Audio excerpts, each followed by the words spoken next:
तोहरा में बसेला परनवा हो, जहनवा हमार बाटे तोह से।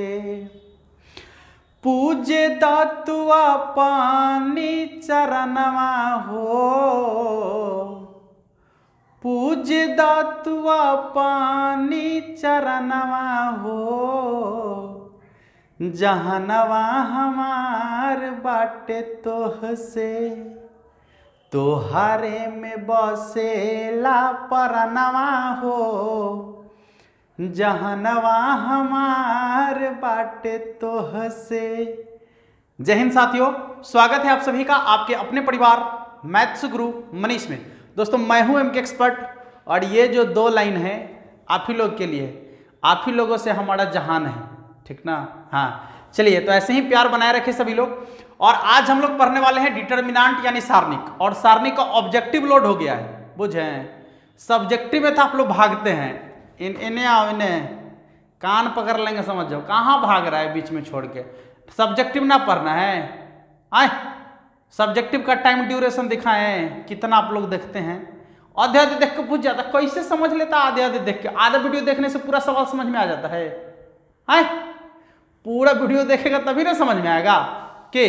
तो आज हम लोग सब्जेक्टिव केवल देखेंगे। ऑब्जेक्टिव का वीडियो लोड हो चुका है इसका, यदि आपने नहीं देखा है तो लिंक आपके डिस्क्रिप्शन में दिया गया है, जाकर देख लीजिएगा, ठीक ना। हाँ ऐसे ही प्यार से बोले, कान पकड़ना चलता है, गुरु शिष्य के बीच तो ऐसा संबंध होना चाहिए। आ जाओ बाबू। तो सारणिक में आपको सबसे पहले जो सवाल पूछता है, सीधे सीधे हम बात करते हैं, कोई इधर उधर की बातें नहीं, सीधे प्रश्न पर आते हैं। सबसे पहले आपसे पूछता है कि सारणिक का मान ज्ञात करे। तो सारणिक जो होता है आपका एक संख्या है, वर्ग अवयव से संबंधित एक संख्या है, और आपको जब भी सारणिक पढ़ना है तो वह आपका हमेशा वर्ग अवयव ही होगा, ठीक ना। चाहे वो 2 गुने 2 कोटि का हो या 3 गुने 3 कोटि का हो। तो जब आपका सारणिक 2 गुने 2 कोटि का होगा तो उसका मान कैसे निकालेंगे। भागिएगा नहीं, कहां भागल जा रहे हैं, रुकिए, अभी कहां भागल जा रहे हैं, अभी तो शुरुआते हुआ है, अब बीच में चल दिए, अभी अंत तक आपको देखना है। एक गो वीडियो में सब सारणिक का काम खत्म होने वाला है, टोटल चीज खत्म हो जाएगा एक गो वीडियो में, ठीक ना। हाँ तो फिर खोजते रहिएगा कि सर सारणिक नहीं आया नहीं आया नहीं आया, बाद में हल्ला करने लगते हैं आप लोग, अभी भाग रहे हैं, रुकिए। चलिए देखिए, तो जब आपका सारणिक 2 गुने 2 कोटि का हो और उसका डिटर्मिनेंट मान निकालना हो तो क्या करेंगे। जैसे मान लीजिए यह होता है सारणिक का सिंबल, या तो ये रहेगा या फिर DET, ठीक है, डिटर्मिनेंट ऑफ मैट्रिक्स ए, या फिर उसी को डेल करके लिखेगा, कुछ भी, ये तीनों में से कुछ भी लिखा हुआ रहेगा तो आपको समझना है कि डिटर्मिनेंट का मान निकालना है। किसका मान निकालना है, डिटर्मिनेंट का मान।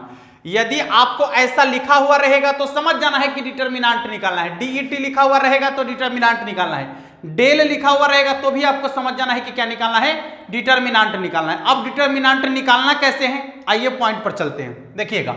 जैसे मान लीजिए कि आपका कोई मैट्रिक्स दिया, सॉरी डिटर्मिनेंट यहां इतना है मान लीजिए, और कहता है कि इसका वैल्यू निकालना है यानी इसका मान निकालना है। कैसे निकालेंगे, एकदम आसान काम है। देखिएगा क्या करना है, जब आपका डिटर्मिनेंट 2 गुने 2 कोटि का हो, 2 गुने 2 कोटि का हो तो क्या करेंगे, देखिएगा। कहेगा इसका डेल का मान निकालिए, तो सिंपल है, डेल बराबर इधर से, देखिएगा इधर से इसको इससे गुना, इसको इससे गुना, बीच में माइनस का चिन्ह, मान निकल गया, ठीक ना। देखिएगा इसको इससे गुना करेंगे, इसको इससे गुना करेंगे, बीच में माइनस का चिन्ह लगाएंगे, मान निकल गया। 6 3 18 माइनस 5 चौके 20 घट के हो गया -2, यानी डिटर्मिनेंट का मान कितना के बराबर हो गया, -2 के बराबर। दूसरा तरीका क्या होता है इसमें पूछने का, जैसे a बराबर आपको दे देगा, मान लीजिए कि साइन थीटा, इसके बाद माइनस कॉस थीटा, ये हो गया आपका कॉस थीटा, और ये हो गया आपका साइन थीटा, ठीक है। ऐसे तो आपसे पूछेगा कि डिटर्मिनेंट ए का मान ज्ञात करे, का मान ज्ञात करे। क्या करेंगे, जैसे ही ये लगा के आपको पूछ दिया तो आपको समझ जाना है कि इसका डिटर्मिनेंट निकालना है, मुझे इसका डिटर्मिनेंट निकालना है। क्या करना है, तो डिटर्मिनेंट का मान निकालने के लिए पहले देखिए इसको इससे गुना करेंगे, बीच में माइनस का साइन, फिर इसको इससे गुना करेंगे। चलिए साइन को साइन से गुना कीजिए, क्या हो जाएगा sine square theta minus sine को कॉस से गुना करके लेंगे यहां माइनस है तो प्लस माइनस माइनस और कॉस को कॉस से गुना करेंगे तो क्या हो जाएगा कॉस स्क्वायर थीटा।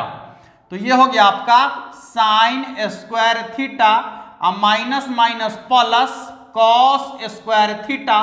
और जो फार्मूला लगता है वो तो लगाइबे कीजिए, वो तो आपको लगाना ही पड़ेगा, ठीक ना। Sign square theta plus cos square theta बराबर क्या होता है, एक होता है। सारा जग जानता है नहीं, sign square theta plus cos square theta बराबर एक होता है। तो यहां पर लिख दिए, डिटर्मिनेंट का मान निकल गया। तो अब आपको कभी भी 2 गुने 2 कोटि का डिटर्मिनेंट दे दे और उसका मान निकालने के लिए कहे, सवाल 2 अंक में पूछता है, सीख लीजिए। अरे डिजिट बदल के लिखेगा तैयो क्रिया तो उतना ही करना पड़ेगा ना आपको कि हाँ। तो 2 गुने 2 कोटि के डिटर्मिनेंट का मान आप ऐसे निकाल सकते हैं। अब हम आगे बढ़ रहे हैं 3 गुने 3 कोटि पर बढ़े। चलिए अब 3 गुने 3 कोटि के डिटर्मिनेंट का मान कैसे निकालना है इस पर ध्यान देते हैं। आइए देखिएगा, चलिए देखिए, सवाल आपका 2 अंक का सवाल यहां से भी बनता है कि 3 गुने 3 कोटि का डिटर्मिनेंट दे देगा और उसका मान निकालने के लिए कहेगा। तो देखिए 2 तरीके से आपको काम करना है, ठीक है। अभी इसका गुणधर्म ही पढ़ाने वाले हैं, अब घबराइए नहीं, अभी ये बहुत बात बच्चल है अभी, इसलिए एकदम धैर्य से पढ़िए। बारी बारी से सब कुछ आपके सामने आएगा और उतना चीज आज हम आपको बता देंगे जितना आपके एग्जाम में पूछा जाता है। एक्स्ट्रा कुछ नहीं बताएंगे, उतना ही चीज आज हम चर्चा करेंगे जितना आपके एग्जाम में पूछा जाता है। एकदम एग्जाम के पॉइंट ऑफ व्यू से आपके लिए बहुत ही इंपॉर्टेंट वीडियो है आज डिटर्मिनेंट से संबंधित। इससे पहले जो वीडियो लोड किए हैं डिफिनिट इंटीग्रेशन का, वो तो और खतरनाक वीडियो है, एक के बार में सब खत्म, ठीक ना। तो देखिएगा, जब 3 गुने 3 कोटि का डिटर्मिनेंट होगा तो आपको उस समय क्या करना है, एकदम धैर्य से देखिएगा कैसे काम करना है। पहले आप माइंड सेटअप कर लीजिएगा, माइंड सेटअप कर लीजिएगा कि यदि उस डिटर्मिनेंट में कहीं पर भी आपको 0 दिख जाए, सबसे ज्यादा 0 जहां दिख जाए उसी को विस्तार कीजिएगा। पहली बात सुनिए, जहां पर आपको सबसे ज्यादा 0 दिखेगा वहीं पर आपको विस्तार करना है। कैसे विस्तार करना है तो छोड़ दीजिए गुरुजी पर, अभी समझाएंगे आपको कि कैसे विस्तार करना है, ठीक ना। फिर से देखिए, जहां पर सबसे ज्यादा 0 दिखेगा उसी को विस्तार करना है। तो सबके मन में अभी ये चल रहा होगा, अच्छा गुरुजी यदि ना हुआ ज्यादा 0 तब, एक गो में 0 नहीं होगा तब, तो जो मन में आए, जिसको मन में विस्तार कर दीजिए, उसमें कोई प्रॉब्लम नहीं है। कैसे विस्तार कीजिएगा, आंसरवा उतना ही आएगा। गुरुजी आसान काम करने के लिए आपको कह रहा है कि जहां पर ज्यादा 0 होगा आप उसी को विस्तार कीजिएगा, ठीक है। तो आइए देखिएगा, यहां पर हमको दिख रहा है C2 है, ये आपका है रॉ नंबर 1, यह है आपका रॉ नंबर 2, यह है आपका रॉ नंबर 3, यह है आपका column number 1, column number 2, column number 3। तो सबसे ज्यादा 0 कहां दिख रहा है, तो C2 में सबसे ज्यादा 0 दिख रहा है। तो लिखेंगे C2 के अनुदिश, C2 के अनुदिश विस्तार करने पर, विस्तार करने पर, देख बाबू विस्तार करना कैसे है सीख लीजिए, अभी सीख लीजिए। पहले यहां देखिए, ये आपका क्या है, ये आपका होगा प्लस, शुरुआत कीजिएगा प्लस माइनस प्लस, पहले लिख देते हैं हम, घबराइए नहीं। फिर minus plus minus plus minus plus, एक बार और प्लस से शुरुआत करना है, plus minus plus minus plus minus plus minus plus, यानी एकदम अल्टरनेट करके चिन्ह को बैठा लेना है। या तो अपने दिमाग में बैठा लीजिए या उसमें बैठा दीजिए, ना उसमें ना बैठाइएगा, कचरा हो जाएगा। अपने दिमाग में सेट कर लीजिएगा, पहले plus minus plus minus plus minus, ठीक है, प्लस माइनस प्लस, बस ऐसे ही एगो प्लस एगो माइनस एगो प्लस एगो माइनस कर लेना है दिमाग में सेट। चलिए देखिएगा, अब आपको C2 को विस्तार करना है। तो देखिए C2 का जो अवयव है वो क्या है, माइनस में है ना, तो यहां लिखेंगे डेल बराबर -6। सुनिए अब होगा खेल चालू, जो अवयव लिखेंगे उसके रॉ और कॉलम को छोड़ेंगे, जो अवयव लिखेंगे उसके रॉ और कॉलम को छोड़ेंगे। विस्तार करने का तरीका समझिए, जो अवयव यहां लिखेंगे उसके रॉ और कॉलम को छोड़ेंगे। तो अवयव लिखे 6, तो 6 का ई है रो, आई है कॉलम, दिख रहा है, ये रो है, आई कॉलम है, ये कॉलम है सीधा वाला, तो बच गया कथी 1 3। अब चिन्ह के जरूरी नहीं है, अब आपको सीधे लिखना है 1 3 4 5। देख लीजिए यहां लिखेंगे 1 3 4 5, फिर भाग रहा है, कहां भाग रहा है, रुको अभी तक काम शुरू हुआ है, कहां चल दिए, ना सीखना है, रुकिए।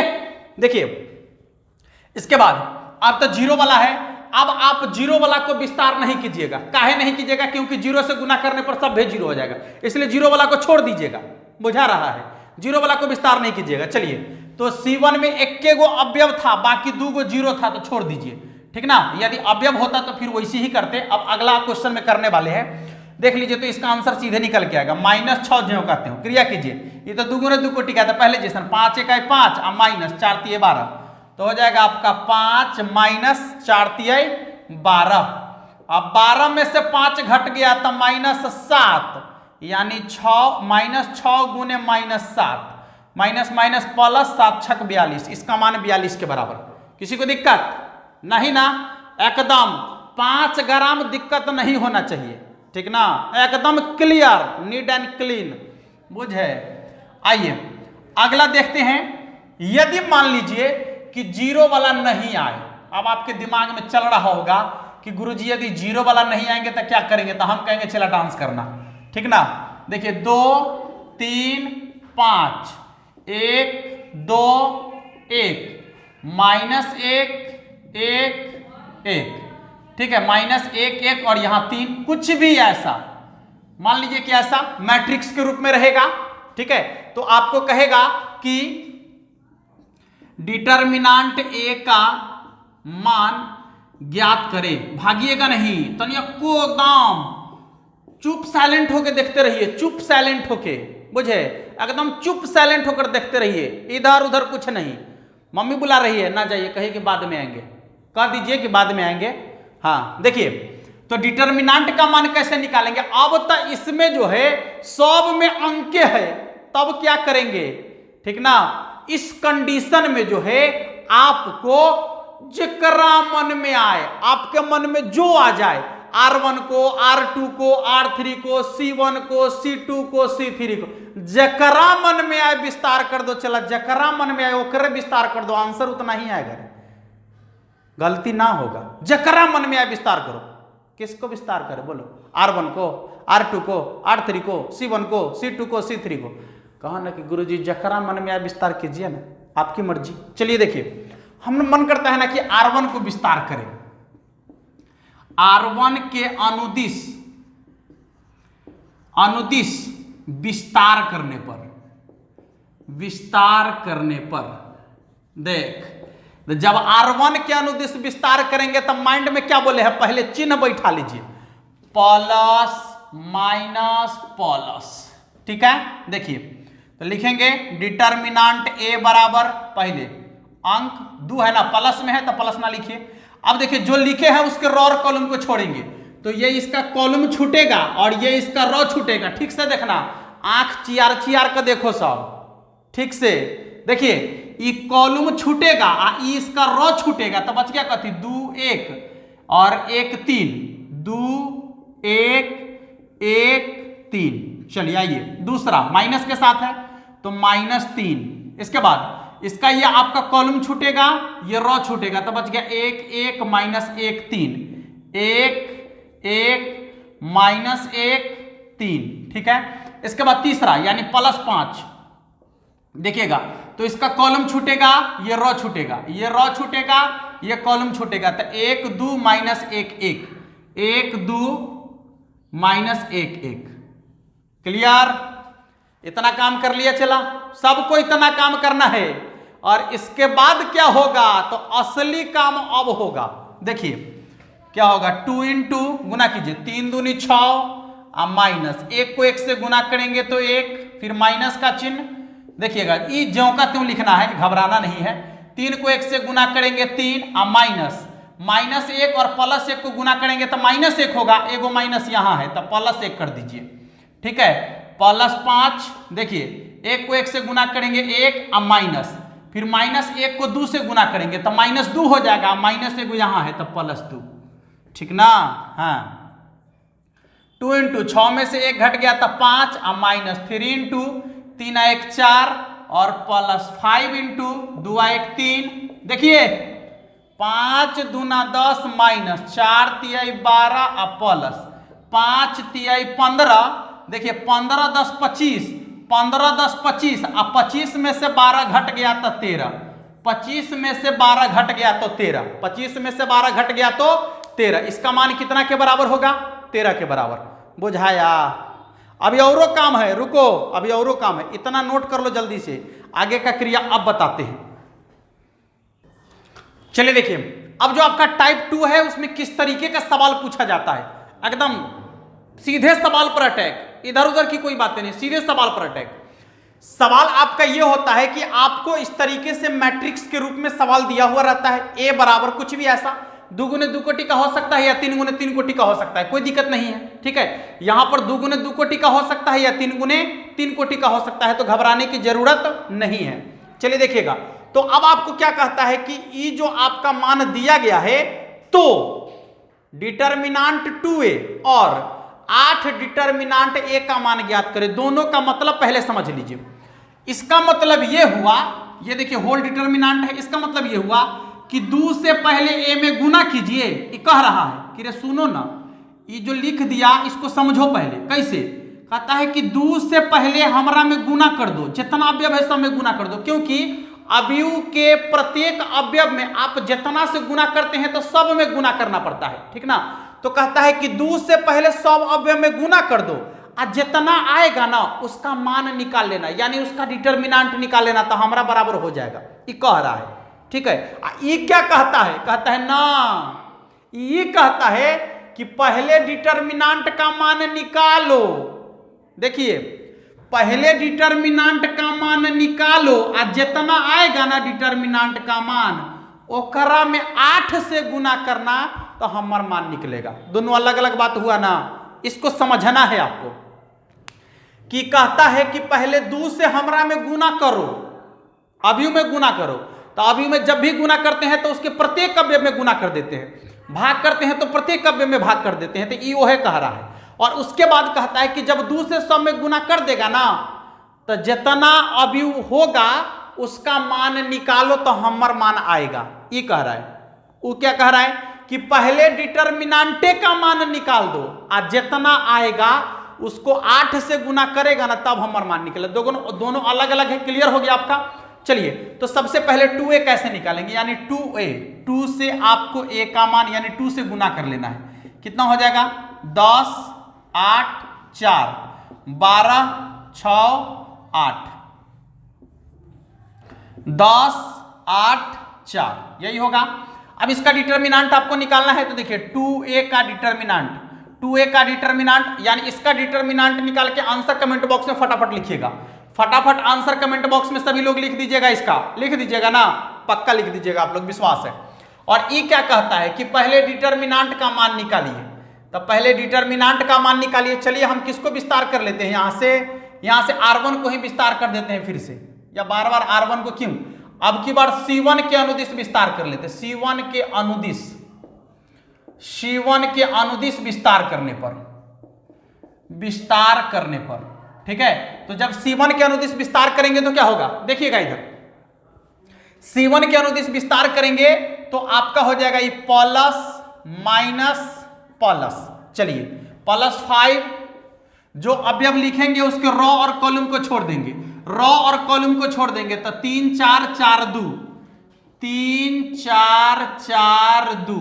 इसके बाद दूसरा है -6 ना, तो लिखेंगे -6। जो अवयव लिखेंगे उसके रॉ और कॉलम को छोड़ देंगे, तो इसके सामने वाला ये रॉ है और इसके सामने वाला ई कॉलम है, तो बच गया 4 2 4 2 4 2 4 2। ठीक है, इसके बाद तीसरा +5, देखिएगा इसके ये कॉलम और रॉ को छोड़ देंगे तो 4 2 3 4 4 2 3 4। ठीक है, देखिए अब ये हो जाएगा 5 × 3 दूना 6 -4 चौके 16। इसके बाद -6, ठीक है, -6 हो जाएगा 8 -8, 4 दूना 8 -8 इसके बाद प्लस 5 इंटू 4 चौके 16 माइनस 3 दूनी 6। देखिएगा यहां देखिए 16 में से 6 घट गया तो कितना हो जाएगा -10, आइने है 5, ये हो जाएगा -10, फिर -6, ये हो गया आपका 0, 8 में से 8 घटेगा तो 0 ना, और ये हो गया +5, 10 में से 16 में से 6 घट गया तो कितना हो जाएगा 10, ये हो जाएगा आपका -50, ये हो जाएगा आपका 0, और ये हो जाएगा आपका +50। 50 में से 50 घट गया तो इसका मान कितना के बराबर हो गया 0 के बराबर। 50 में से 50 घट गया तो इसका मान कितना के बराबर हो गया 0 के बराबर। तो इस तरीके से जब इसका मान 0 के बराबर हो गया तो जितना आया उसको 8 से गुना कर दीजिएगा, ठीक ना। तो आ गया आपका डिटर्मिनांट ए का मान 0 के बराबर, कहता है 8 से गुना कीजिए, 8 डिटर्मिनांट ए यानी 8 गुने 0 बराबर क्या हो जाएगा 0। इस तरीके से इसका मान निकल गया, ठीक है। तो ये सब सवाल आपको 2 अंक में पूछे जाएंगे इसी तरीके से। या फिर ये भी कह सकता है कि 2a डिटर्मिनांट +3 a का डिटर्मिनांट का योगफल निकालिए, वो भी आपको कर लेना है आसानी से। दोनों के डिटर्मिनांट को निकालकर उसको जोड़ दीजिएगा, तो कुछ भी आपको पूछेगा आपको कंडीशन समझ में आ गया कि क्या करना है। क्लियर है, इसमें किसी को डाउट नहीं होना चाहिए। एक तीसरा टाइप हम आपको बताने जा रहे हैं। अब इसका तीसरा टाइप देखिएगा क्या कहता है। देखिए टाइप 3 में किस प्रकार का प्रश्न आता है, आपको ऐसे आता है मान निकालने वाला। अक्सर बच्चे गलती करते हैं यहां पर, उनको यह लगता है कि ये तो अवयव वाला है, x = 4 x = 1, ले गलती हो गया। ऐसे नहीं करना है। जब एन्ना वाला ब्रैकेट लगल रहेगा एन्ना वाला, तो आपको पूछ जाना है कि डिटर्मिनांट है, और डिटर्मिनांट बोले तो संख्या यानी उसका मान निकालने के लिए कह रहा है आपको। तो जब भी ऐसा सवाल आएगा तो आपको मान निकालना है x² -12 36 बराबर 4 दूना 8 माइनस 8 इकाई 8, 8 में से 8 घट गया 0, x² बराबर हो जाएगा आपका यहां पर x² -36 बराबर 0, यह माइनस में उधर प्लस में चला गया, तो x² बराबर हो जाएगा आपका 36।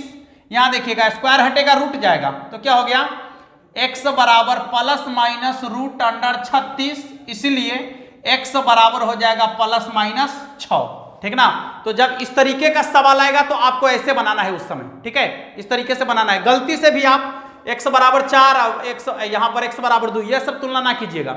एन्ना वाला ब्रैकेट लगल रहेगा तो पहले आप डिटर्मिनांट निकाल दीजिएगा, उसके बाद तुलना कीजिएगा तब मान निकालिएगा। बुझे, कहां भागल जा रहे हैं, रुकिए, अभी और बात है, बहुत बात पढ़ना है आपको। चलिए अगले सवाल की बढ़ते हैं। अगला टाइप क्या कहता है आपका, चलिए देखिए, ये जो चौथा टाइप आपका है ये बहुत महत्वपूर्ण टाइप है। सवाल आपका 5 अंक का यहां से बनता है, ठीक ना। और ये टाइप जो आपका कहता है कि सारणिक के गुणधर्म का प्रयोग करके दिए गए सारणिक का मान ज्ञात करें, यानी गुणधर्म का प्रयोग करके आपको मान निकालने के लिए कह रहा है।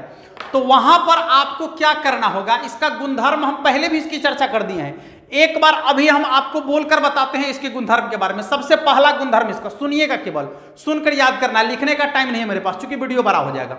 तो देखिए क्या करना है, सबसे पहले यदि किसी डिटर्मिनांट के कोई 2 पंक्ति या कोई 2 स्तंभ के संगत अवयव समान हो जाए तो डिटर्मिनांट का मान 0 के बराबर। एक एग्जांपल, कोई भी 2 पंक्ति, जैसे मान लीजिए 3 6 5 4 2 3 3 6 5, ठीक है, देख लीजिएगा यहां पर आपका C1 और C3 आपस में बराबर है, तो ऐसे कंडीशन में कहेंगे कि डिटर्मिनांट का मान 0 के बराबर, पहला। दूसरा, यदि ऐसा दुगो पंक्ति स्तंभ बराबर है, यदि इसी तरीके से इसका पंक्ति भी दुगो बराबर हो जाए, जैसे मान लीजिए 1 2 3 5 6 7 फिर 5 6 7, मान लीजिए ऐसा, ठीक है। तो इस कंडीशन में देखिएगा कि ये R2 और R3 जो है आपस में क्या है, बराबर है, तो इसका मान भी कितना के बराबर होगा, 0 के बराबर। तो आप सीधा सीधा समझ लीजिए कि यदि किसी डिटर्मिनांट के कोई 2 पंक्ति या कोई 2 स्तंभ के सभी अवयव संगत अवयव समान हो जाए तो डिटर्मिनांट का मान 0 के बराबर होगा, पहला खत्म। दूसरा आपका क्या है कि यदि किसी डिटर्मिनांट के कोई 1 पंक्ति या कोई 1 स्तंभ के सभी अवयव 0 हो जाए तो डिटर्मिनांट का मान 0 के बराबर हो जाएगा। जैसे मान लीजिए कि 0 0 0 1 2 3 5 6 7, देख लीजिए यहां पर C1 का प्रत्येक अवयव 0 है, इसलिए डिटर्मिनांट का मान 0 के बराबर। या मान लीजिए कि यहां पर 0 0 0 है, 1 3 5 2 8 9, ठीक है, इसका मान भी कितना के बराबर हो जाएगा, 0 के बराबर। तो दूसरा कॉन्सेप्ट इसका यह है गुणधर्म कि यदि किसी डिटर्मिनांट के कोई एक पंक्ति या कोई एक स्तंभ के सभी अवयव 0 के बराबर हो जाए तो पूरे डिटर्मिनांट का मान कितना के बराबर हो जाता है, 0 के बराबर हो जाता है। तीसरा समझिएगा, हम आपको एकदम शॉर्ट में समझाने का प्रयास कर रहे हैं। तीसरा, यदि किसी डिटर्मिनांट के कोई दो पंक्ति या कोई दो स्तंभ के संगत अवयव समानुपाती हो जाए, संगत अवयव समानुपाती हो जाए तो डिटर्मिनांट का मान 0 के बराबर हो जाता है। जैसे 1 3 5 6 7 8 2 6 10, देख लीजिएगा, एक करी दुगना है, एक करी दुगना है, एक करी दुगना है, तो डिटर्मिनांट का मान कितना के बराबर हो जाएगा, 0 के बराबर। डिटर्मिनांट का मान कितना के बराबर हो जाएगा, 0 के बराबर। तो इस तरीके से जब किसी सारणी के कोई दो पंक्ति या कोई दो स्तंभ के संगत अवयव समानुपाती हो जाए तो डिटर्मिनांट का मान 0 के बराबर हो जाएगा। आप यदि किसी डिटर्मिनांट के किसी एक पंक्ति या किसी एक स्तंभ में किसी कांस्टेंट से गुना करते हैं तो गुना करने के लिए किसी एक पंक्ति या किसी एक स्तंभ में ही आप गुना कर सकते हैं, प्रत्येक अवयव में गुना नहीं कर सकते हैं। और हाँ, जितना से आप गुना कीजिएगा उतना से आपको पहले भाग भी करना पड़ेगा, याद रखिएगा, जितना से गुना कीजिएगा उतना से भाग भी करना पड़ेगा आपको। क्लियर है? यदि आप किसी डिटर्मिनांट के कोई पंक्ति को स्तंभ में बदल दिए और स्तंभ को पंक्ति में बदल दिए तो डिटर्मिनांट का जो साइन होगा वो क्या हो जाएगा, चेंज हो जाएगा। ये सब बात बता दी आपको, डिटर्मिनांट का चिन्ह क्या हो जाएगा, चेंज हो जाएगा। तो ये सब बात आपको क्या करना है, याद रखना है। यह है इसका कुछ गुणधर्म, ठीक है। हाँ, और अब हम लोग क्या करेंगे कि इस पर सवाल कैसे पूछा जाता है, ये सब बात नहीं पूछेगा आपको, ये तो बता दी है ऐसे ही ना, सवाल के पर पकड़ बनाने के लिए ये सब बात आपसे नहीं पूछेगा वहां पर कि इसका गुणधर्म का नंबर क्या है, नंबर क्या है, बस इस पर संबंधित सवाल पूछेगा आपसे। तो आइए सवाल की ओर बढ़ते हैं, सवाल कैसे पूछता है और किस तरीके से उसका जवाब देना है। सवाल देखिएगा पहले, चलिए देखिए, गुणधर्म पर आधारित आपके सामने दो सवाल है, ठीक है। वहां पर यह नहीं लिखा हुआ रहेगा कि दिए गए सवाल को गुणधर्म के आधार पर जो है इसका सॉल्यूशन कीजिए या इसका हल निकालिए, ठीक है। तो उस समय आपको क्या करना होगा, देखिए, तो वहां आपको यह नहीं कहेगा कि दिए गए डिटर्मिनांट का मान गुणधर्म के आधार पर ज्ञात करें, नहीं लिखेगा, सवाल दे देगा और आपको कहेगा कि इसका मान ज्ञात करें, ठीक है। आपको अपने तरीके से माइंड लगाना होगा वहां पर कि यदि किसी डिटर्मिनांट के कोई दो पंक्ति या कोई दो स्तंभ के अवयव समान हो रहे हैं तो आप उसका मान सीधे 0 के बराबर लिख दीजिएगा, ठीक है, क्रिया करने पर। यदि नहीं हो रहा है ऐसा तब क्या करेंगे, तो दोनों प्रकार के सवाल हम आपके सामने लेकर आए हैं। एक जिसमें दोनों के दोनों पंक्ति या दोनों के दोनों स्तंभ का मान 0 के समान हो रहा है सो, और एक में जो बराबर नहीं होगा सो। दोनों के दोनों सवाल जो आपके एग्जाम में पूछे गए हैं वही सवाल आपके सामने लिखा हुआ है। यह सवाल 2009 में पूछा है और यह सवाल 2013 में पूछा गया है, ठीक है। चलिए, तो बनाना कैसे है इसको ध्यान दीजिएगा। सबसे पहले इस सवाल की ओर ध्यान देते हैं। सवाल आपका है 1/a 1/b 1/c 1 1 1 bc ca और ab। या तो सवाल आपको ऐसे देगा तो कहेगा मान ज्ञात कीजिए, या इसके बराबर में 0 लिख देगा तो कहेगा कि सिद्ध कीजिए। बात समझ में आ रहा है? यदि सवाल ऐसे ही लिखा हुआ रहेगा, बराबर में कुछ भी नहीं है तो कहेगा कि मान ज्ञात कीजिए, और यदि ऐसा नहीं रहेगा तो बराबर में 0 दे देगा तो आपको कहेगा कि सिद्ध कीजिए। दोनों में से कुछ भी कहेगा, हम टोटल टाइप आपके सामने लेकर आ रहे हैं। चलिए, मान लीजिए कि बराबर में कुछ भी नहीं है और आपको मान निकालना है, तो क्या करेंगे? सबसे पहली चीज तो आप यहां पर देख लीजिए कि इसको मान लीजिए माना डेल बराबर ये है, तो आपका हो जाएगा डेल बराबर 1/a 1/b 1/c 1 1 1 फिर bc ca और इधर क्या हो जाएगा आपका ab। क्लियर है? अब आप ध्यान दीजिए कि यहां 1 1 1 है, यहां bc है, ca और यहां पर ab है। यदि हम आपका जो C1 दिख रहा है इसमें यदि हम ABC से गुना कर दे, C1 के सभी अवयव में ABC से गुना कर दे, ABC से गुना कर दे, ABC से गुना कर दे तो क्या होगा? तो लिखेंगे C1 में क्रिया करेंगे, कौन सा क्रिया करेंगे? तो यहां पर आपका हो जाएगा C1 में ABC, ठीक है, C1 में ABC से गुना करने पर, ठीक ना, यानी C1 में ABC से गुना करने पर। तो आपको बता दी है कि यदि आप डिटर्मिनांट के किसी भी पंक्ति या किसी भी स्तंभ में किसी कांस्टेंट से गुना करते हैं तो याद रखिए कि उस कांस्टेंट से आपको भाग भी देना पड़ेगा। तो यदि आप ABC से गुना कर दिए तो क्या हो जाएगा, देखिएगा, डेल बराबर यहां से ABC से गुना किया है तो ABC से भाग करेंगे। अब देखिए ABC और बट्टा में क्या हो जाएगा A, फिर इसमें भी ABC बट्टा में क्या हो जाएगा B, फिर इसमें ABC और बट्टा में क्या हो जाएगा C, ठीक ना, 1 1 1 ये हो जाएगा आपका BC CA और फिर कितना AB। क्लियर है। अब देखिए यहां जो कटने वाला है काट दीजिए, ये आपका जो है A से A कट जाएगा, यहां B से B कट जाएगा और यहां C से C कट जाएगा। तो क्या हो जाएगा, डेल बराबर 1 बट्टा में ABC। क्लियर कर लीजिएगा, ये हो गया आपका BC, ये कितना हो गया AC यानी CA, और ये कितना हो गया AB। इधर हो गया आपका 1 1 1 और ये कितना हो गया BC CA और ये हो गया आपका AB। क्लियर है। अब आप एक चीज देखिए कि जो आपका C1 का मान है और जो C3 का मान है, ये दोनों के दोनों का संगत अवयव समान है। देखिए तो BC, यहां भी BC, यहां CA तो यहां भी CA, यहां AB तो यहां भी AB। तो इस तरीके से कह सकते हैं कि ये C1 का मान और C3 का मान क्या हो गया, बराबर हो गया। लिखेंगे चूंकि C1 बराबर C3, इसीलिए डेल बराबर आपका क्या हो जाएगा, इसलिए डेल बराबर क्या हो जाएगा आपका 1/ABC, और ये पूरे के पूरे का मान कितना के बराबर, 0 के बराबर, क्योंकि C1 और C3 का मान क्या है, बराबर है। और आपको बता दी है कि यदि किसी डिटर्मिनांट के कोई दो पंक्ति या कोई दो स्तंभ के संगत अवयव समान हो जाए तो पूरे डिटर्मिनांट का मान 0 के बराबर हो जाता है, इसलिए इसका मान हो गया 0 के बराबर। अब 0 से गुना करेंगे तो टोटल 0 हो जाएगा, इसलिए डेल का मान कितना के बराबर हो जाएगा, 0 के बराबर। डेल का मान कितना के बराबर हो जाएगा, 0 के बराबर। तो ये क्लियर हो गया आपका, इतना तो आसानी से समझ में आ गया होगा। अब दूसरे सवाल की तरफ बढ़ते हैं। उस सवाल में गुणधर्म का प्रयोग नहीं करना है आपको, क्योंकि वो तो आ नहीं रहा है, ठीक ना। हाँ, गुणधर्म का प्रयोग करना है ना, माने जोड़ना है, घटाना है, गुना करना है, भाग करना है, ये सब करना है, लेकिन 0 के बराबर नहीं आने वाला है, ठीक है। तो हम क्या करेंगे, वहां पर किस तरीके से सवाल को बनाएंगे देखिएगा।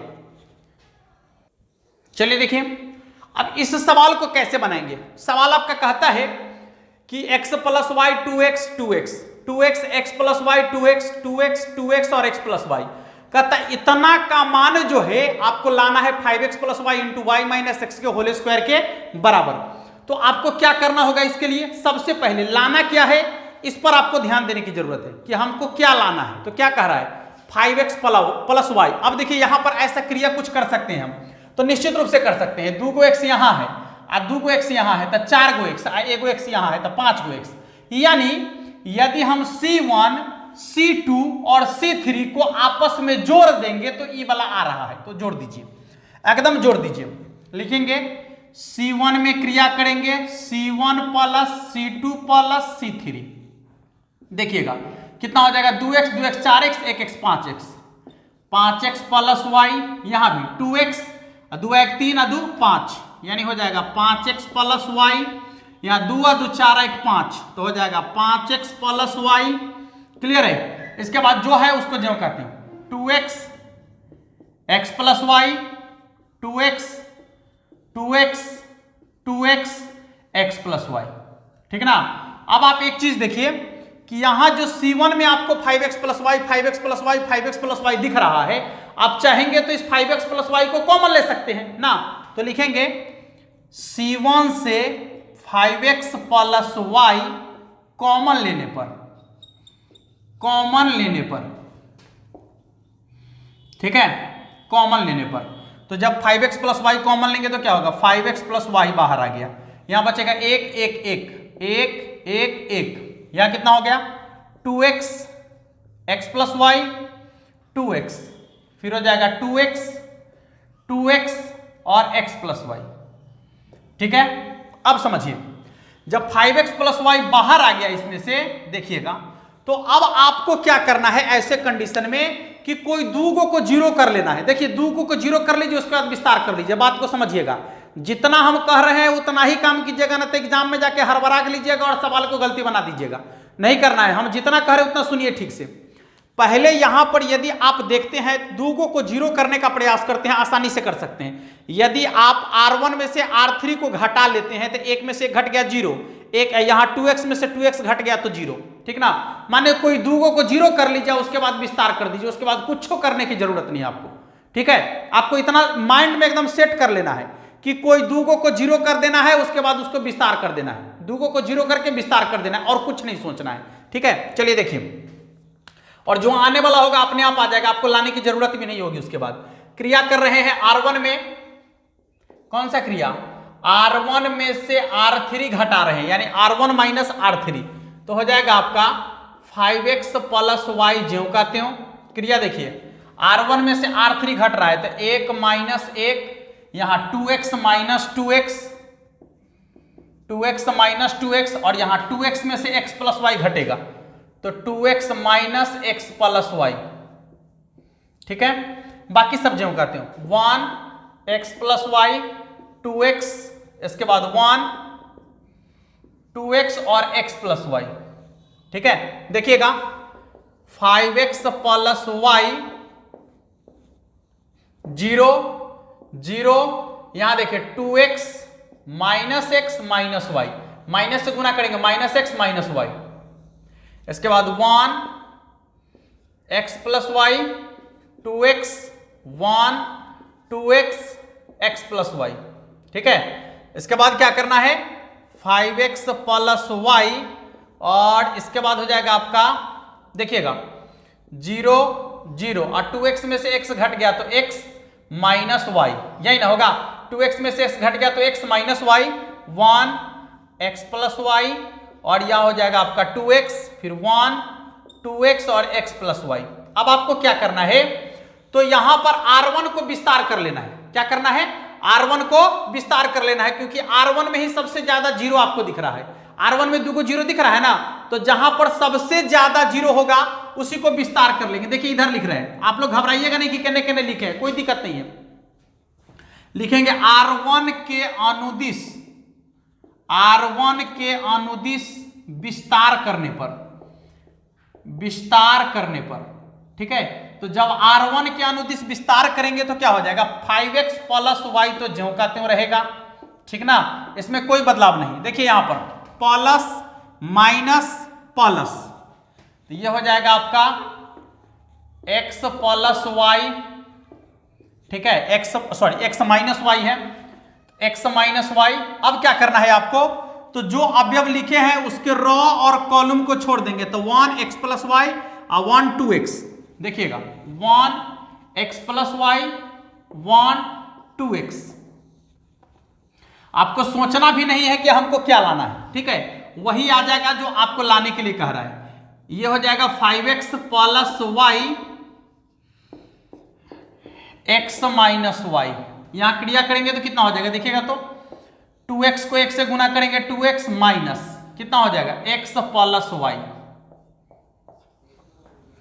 ये हो गया 5x plus y x minus y, और यहां देखिए 2x minus x minus y, ठीक है। ये हो जाएगा आपका 5x plus y x minus y, और ये 2x में से x घट गया तो फिर क्या हो जाएगा आपका x माइनस y। तो अब आपको दिख रहा है x माइनस y हो जाएगा यहां पर 5x प्लस y और इंटू x माइनस y के होल स्क्वायर। आप कहिएगा कि वहां y माइनस x है, यहाँ x माइनस y आ गया, तो क्या फर्क पड़ता है, देखिए ना हम आपको करके दिखाते हैं। यहां से यदि आप माइनस को कॉमन ले लीजिएगा, 5x प्लस y ज्यों का त्यों रहने दीजिए, माइनस कॉमन ले लीजिए, तो जब माइनस कॉमन लेंगे तो क्या होगा y माइनस x, यही ना होगा।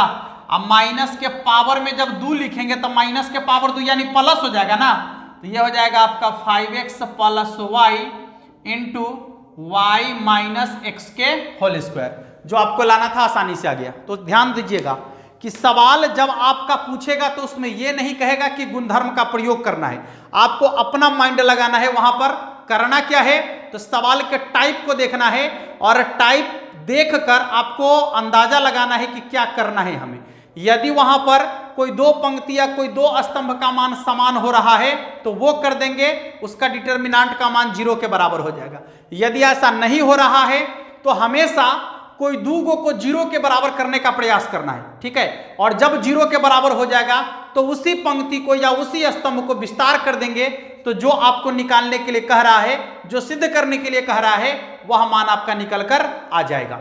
ठीक है साथियों, चलिए तो देखते हैं इसके अगले टाइप को कि अगला टाइप में किस तरीके का प्रश्न आता है। अगला में आपका है इसके त्रिभुज का क्षेत्रफल पर संबंधित भी प्रश्न आपको इससे यहां से पूछा जाता है। तो अगला टाइप वही होगा, ध्यान से देखिएगा। देखिए वीडियो थोड़ा सा ज़्यादा बड़ा हो जाएगा, इसलिए बाकी बच्चे कॉन्सेप्ट को हम लोग अगले वीडियो में देखेंगे, ठीक ना।